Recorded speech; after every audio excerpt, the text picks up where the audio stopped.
Assalamualaikum warahmatullahi wabarakatuh. Perkenalkan, nama saya Eka Septiana dari SMK Negeri 2 Purwakarta. Halo Bapak Ibu Guru yang hebat. Hari ini kita akan sharing-sharing tentang bagaimana merumuskan TP ATP dari suatu CP. Karena dalam kurikulum Merdeka, istilah-istilah itu yang kita pakai. Masih banyak guru-guru yang belum paham bagaimana cara merumuskan TP dan ATP. Sebelumnya, coba Bapak Ibu, siapa yang belum tahu CP, TP, ATP, hingga modul ajar? Yuk kita belajar bersama.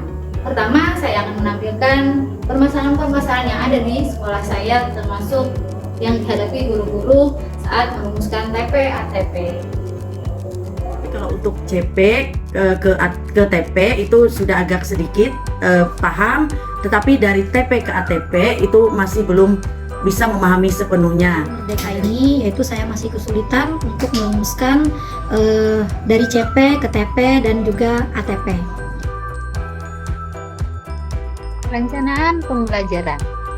Cara praktis dan mudah merumuskan TP dan ATP dari CP. Proses perencanaan kegiatan pembelajaran. Yang pertama, kita harus memahami capaian pembelajaran. Yang kedua, merumuskan tujuan pembelajaran. Yang ketiga, menyusun alur tujuan pembelajaran dari tujuan pembelajaran.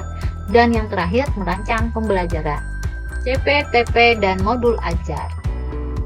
CP, capaian pembelajaran, adalah kompetensi yang diharapkan dapat dicapai oleh peserta didik di akhir fase untuk suatu mata pelajaran. TP, tujuan pembelajaran, merupakan deskripsi pencapaian 3 aspek kompetensi yang ini pengetahuan, keterampilan, dan sikap yang diperoleh oleh siswa dalam suatu atau lebih kegiatan pembelajaran. Disusun secara kronologis berdasarkan urutan pembelajaran dari waktu ke waktu yang menjadi prasyarat menuju capaian pembelajaran. ATP, alur tujuan pembelajaran, sebenarnya memiliki fungsi yang serupa dengan apa yang kita kenal selama ini dengan silabus, yaitu untuk perencanaan dan pengaturan pembelajaran dan asesmen secara garis besar untuk jangka waktu 1 tahun. ATP adalah rangkaian tujuan pembelajaran yang disusun berdasarkan sistematis dan logis di dalam fase pembelajaran. Modul ajar. Dalam kurikulum Merdeka ditujukan untuk membantu pendidik mengajar secara lebih fleksibel dan kontekstual, tidak selalu menggunakan buku teks pembelajaran. Merumuskan tujuan pembelajaran. Ada 3 tahapan yang harus kita lalui dalam merumuskan tujuan pembelajaran. Yang pertama, menentukan kompetensi. Yang kedua, menentukan konten atau materi. Yang ketiga, menggabungkan antara kompetensi dan konten. Menyusun alur tujuan pembelajaran. Dalam tahap merumuskan tujuan pembelajaran, peserta didik belum mengurutkan tujuan-tujuan tersebut. Cukup merancang tujuan-tujuan pembelajaran yang lebih operasional dan konkret saja lebih dahulu. Urutan-urutan tujuan pembelajaran akan disusun pada tahap perumusan alur tujuan pembelajaran. Cara menyusun tujuan pembelajaran menjadi alur tujuan pembelajaran. Prinsip alur tujuan pembelajaran yaitu esensial, berkesinambungan, kontekstual, dan sederhana. Mengurutkan tujuan pembelajaran yaitu mengurutkan konteks ke abstrak, pengurutan deduktif, pengurutan dari mudah ke sulit, pengurutan hierarki, pengurutan prosedural, dan scaffolding. Ilustrasi alur tujuan pembelajaran yaitu dari fase awal tujuan pembelajaran dari mudah sampai dengan yang tersulit sampai dengan akhir fase.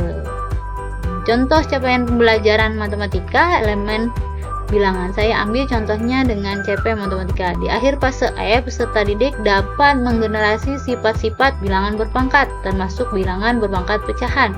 Mereka dapat menerapkan barisan dan deret aritmatika dan geometri, termasuk masalah yang terkait bunga tunggal dan majmuk.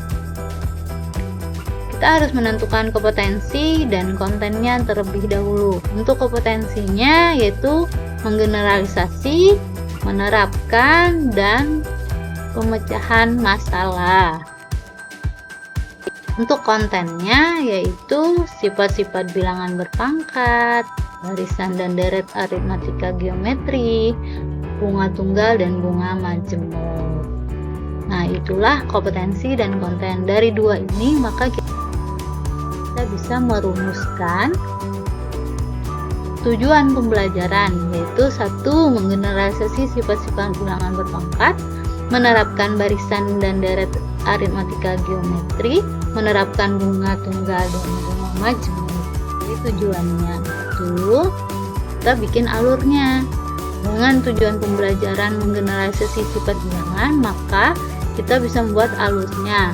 Peserta didik mampu memahami pengertian bilangan berpangkat, mengidentifikasi sifat-sifat bilangan berpangkat, menerapkan sifat-sifat bilangan berpangkat, menyatakan bilangan akar ke dalam bentuk pecahan, pangkat pecahan, generalisasi sifat bilangan berpangkat, dan seterusnya. Ini lembar kerja kita bisa membuat CP-nya dulu, kalimat CP-nya apa, kompetensinya apa, kontennya apa, dan bisa merumuskan tujuan pembelajaran sesuai mata pelajaran. Silahkan mencoba Bapak Ibu. Nah, ini video diskusi dari pembuatan TP ATP di sekolah kami.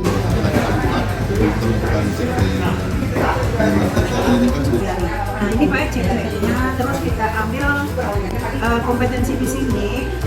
Terus sekarang hasil kerjanya. Ini hasil kerja dari pembuatan TP ATP sesuai CP masing-masing. Demikian Bapak Ibu, selamat mencoba.